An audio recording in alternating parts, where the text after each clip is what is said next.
ഒരുപാട് കാലത്തിന് ശേഷം രാത്രി നല്ലൊരു മഴ പെയ്തു. രാവിലെ ആയപ്പോൾ ഒന്ന് നടന്നു വരാമെന്ന് കരുതി.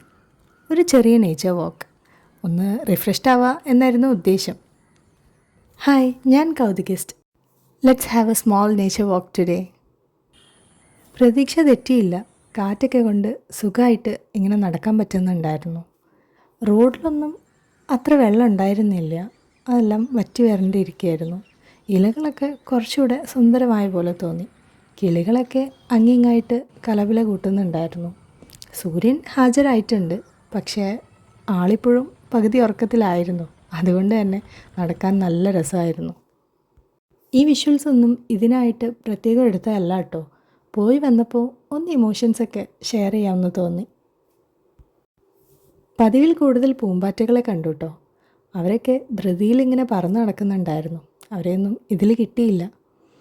ക്ഷമയോടുകൂടി ഇരപിടിക്കാൻ നിൽക്കുന്ന ആളുകൾ ഇവിടുത്തെ സ്ഥിരം കാഴ്ചയാണ്. ഇവരെ ഇങ്ങനെ കൗതുകത്തോടെ വീഡിയോയിൽ ക്യാപ്ചർ ചെയ്യുന്നത് വരെ എന്നെ സംബന്ധിച്ച് ഇവരെല്ലാവരും കൊക്കുകളായിരുന്നു. പക്ഷേ ഓരോരുത്തരും ഓരോ പേരുകളുള്ളവരാണെന്ന് പിന്നെയാണ് മനസ്സിലായത്. ചിറകിനടിയിൽ വെള്ളത്തോലുകൾ ഒളിപ്പിച്ചു വെച്ച നമ്മുടെ കുളക്കൊക്ക്, വലുപ്പത്തിനനുസരിച്ച് പേരുകൾ മാറുന്ന ഈഗ്രറ്റ് എന്ന് ഇംഗ്ലീഷിൽ അറിയപ്പെടുന്ന ഇവർ, പെരുമുണ്ടി, ചെറുമുണ്ടി എന്നിങ്ങനെ പോകുന്ന, നമ്മുടെ കാലികളുടെ അടുത്ത് ഇങ്ങനെ ചുറ്റിപ്പറ്റി നടക്കുന്നവർ കാലിമുണ്ടി എന്നാണ് അറിയപ്പെടുന്നത്. ദൂരെ നിന്ന് ഇങ്ങനെ കാണുമ്പോൾ എല്ലാവരും വെള്ള നിറമുള്ള പക്ഷികളാണെന്ന് തോന്നുമെങ്കിലും അടുത്തേക്ക് സൂക്ഷിച്ചു നോക്കുമ്പോഴാണ് ഇവരെല്ലാം ഒരുപോലെയുള്ളവരല്ല എന്ന് മനസ്സിലാവുന്നത്. പിന്നെയും അനവധി നമുക്ക് അറിയാത്ത, ഞാനിതുവരെ കണ്ടിട്ടില്ലാത്ത എത്രയോ തരം പക്ഷികൾ നമ്മുടെ ഈ തണ്ണീർത്തടത്തിൽ തന്നെ ഉണ്ട്.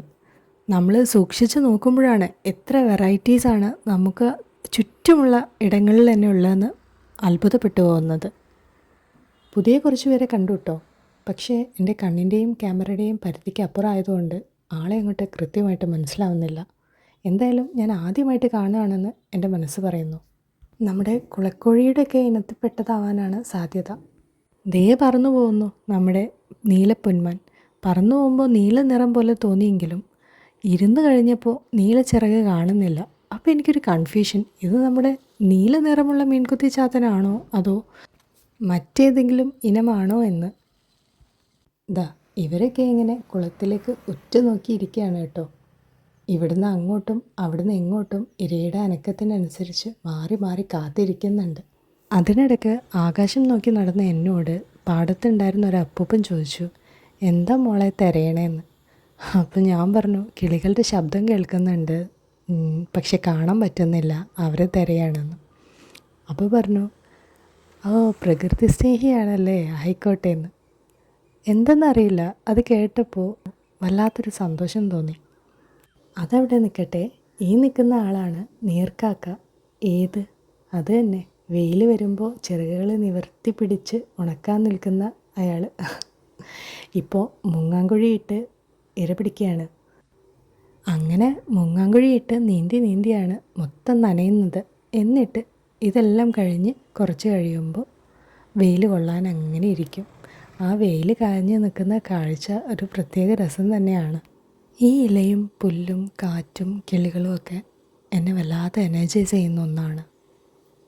അപ്പോൾ ഇത്രയും കാഴ്ചകളൊക്കെ കണ്ട് മനസ്സൊക്കെ നിറഞ്ഞ് കുറച്ച് കുളിർമയുള്ള കാറ്റെല്ലാം കൊണ്ട് ഞാൻ വീട്ടിലേക്ക് മടങ്ങി.